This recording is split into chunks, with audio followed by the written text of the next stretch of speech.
Palabra de Dios y palabra del hombre. Ya me voy sintiendo muy cercano a todos ustedes porque espero que los que han escuchado o los que han visto los programas anteriores, estamos procediendo a una lectura tranquila, lenta, pero de la Biblia entera. Nos dará el Señor fuerza para poder realizar esto durante muchos tiempos. Ojalá que podamos hacerlo, pero me van acompañando en la lectura.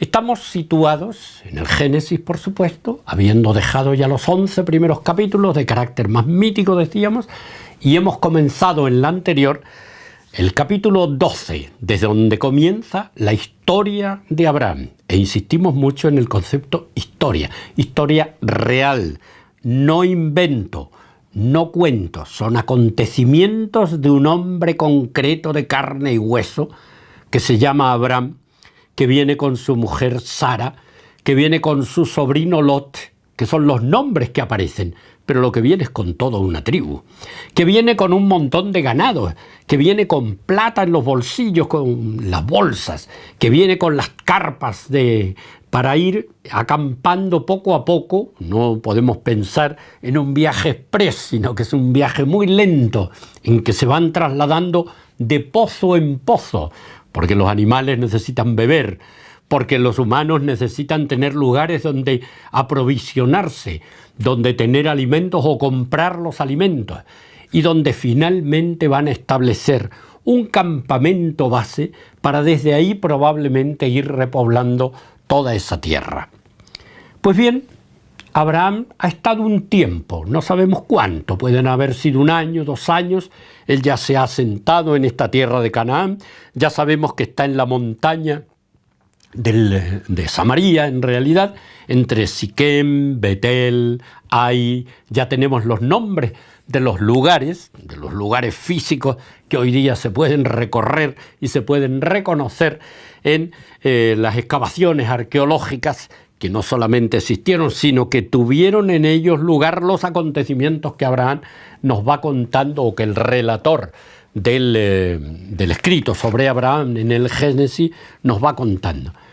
Hubo hambre, obviamente, en la zona muy desértica donde Abraham acampa. ¿Y qué es lo que hace un hombre provisor, un hombre que tiene que llegar a los mares? Hay que buscar lugares más plácidos, lugares más prósperos, lugares donde haya abundante comida, porque aquí estamos pasándolo mal. Y así comienza el relato en el capítulo 12, versículo 10 hasta el 20, que es el que vamos a considerar hoy día. Hubo hambre en el país, y Abraham bajó a Egipto a pasar allá una temporada, pues el hambre abrumaba al país. No es necesario decir más, pero está dicho todo.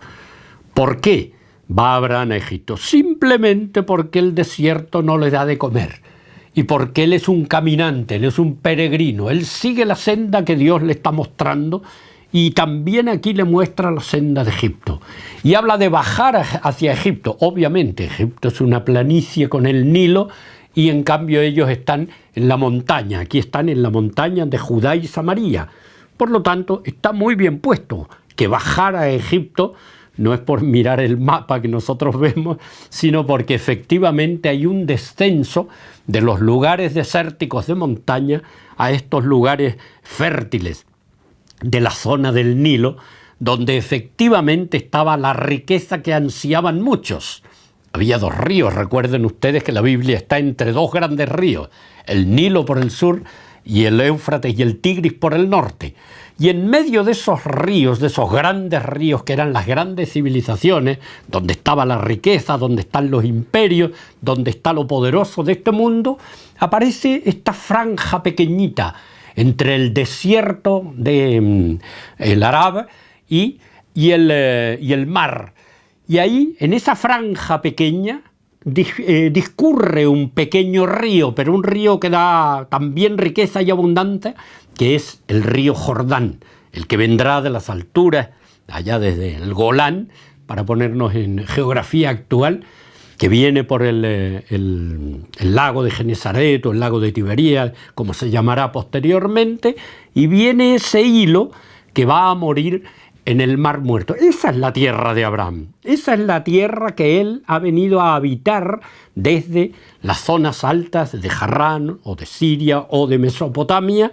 Y ahora, estando ya instalado ahí, la historia nos cuenta que hubo hambre en el país, que hubo sequía, y muy importante, estas sequías bíblicas también llamadas, que la vamos a encontrar posteriormente en la historia de José, que también en Egipto se había producido, pero donde un judío importante como será José va a prever al rey de Egipto para que acumule riqueza durante el tiempo de las vacas gordas, para que cuando vengan las vacas flacas, según el sueño que el rey había soñado y que José le interpretó, pudieran entonces abastecer a hombres como estos que venían del desierto de Judá, y uno de ellos es Abraham. Así que es una historia que está entrelazada dentro de las historias naturales y normales de ese periodo que aquí se recuenta.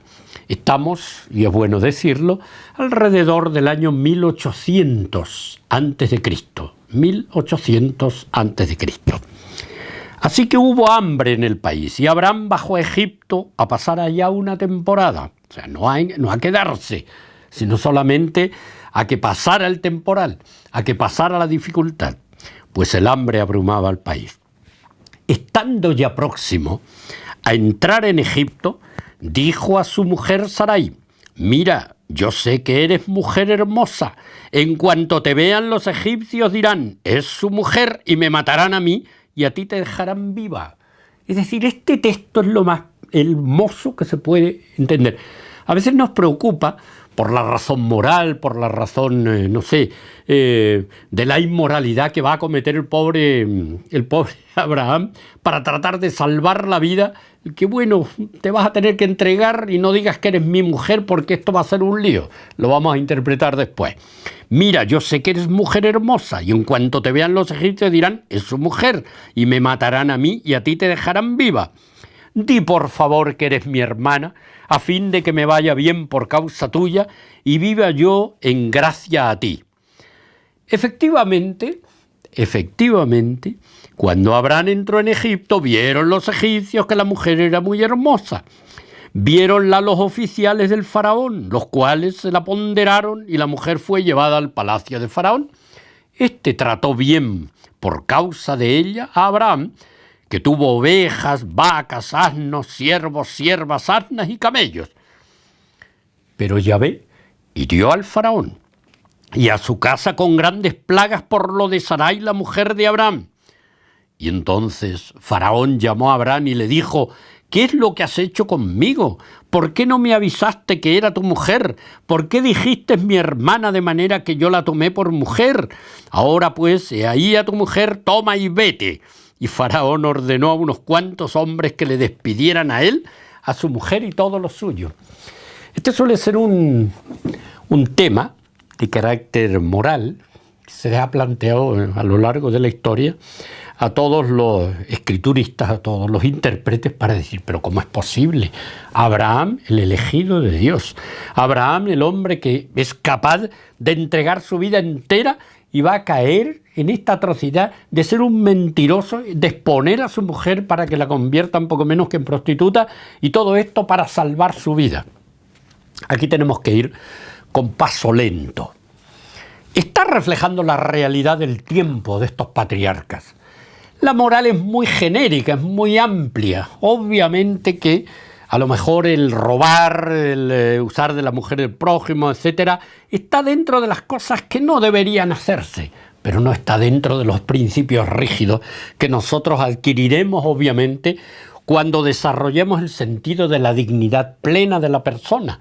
Entonces, obviamente que hay una jerarquización moral que no corresponde, no digo al Evangelio, que no corresponde ni siquiera al desarrollo que va a tener la humanidad ya en tiempo de los griegos, en tiempo de Aristóteles o de Platón, que también esto lo verían como no muy honesto, el mentir para salvar la vida.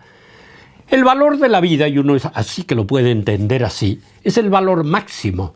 La vida todavía no tienen tampoco la visión de la trascendencia del después de la vida, del encuentro con Dios en la eternidad.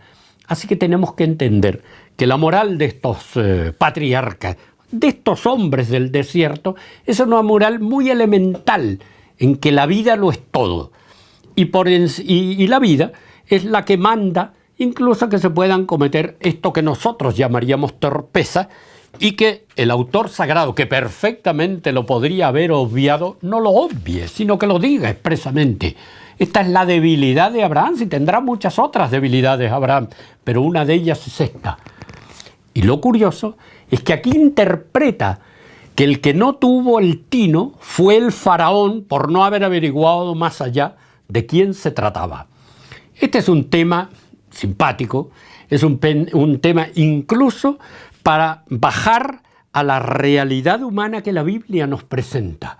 Los hombres que presenta la Biblia no son santos, son hombres comunes y corrientes, que están llenos de defectos, que están en un camino de perfección. Abraham ha tenido ante todo la fe, ha tenido la dignidad de enfrentarse con Dios y de aceptar plenamente lo desconocido, pero es un hombre que tiene todas las vulgaridades que en esos momentos podrían compartirse, entre ellas incluso esta debilidad de tratar de salvar el pellejo, de salvar la vida a una costa de la dignidad de su propia mujer.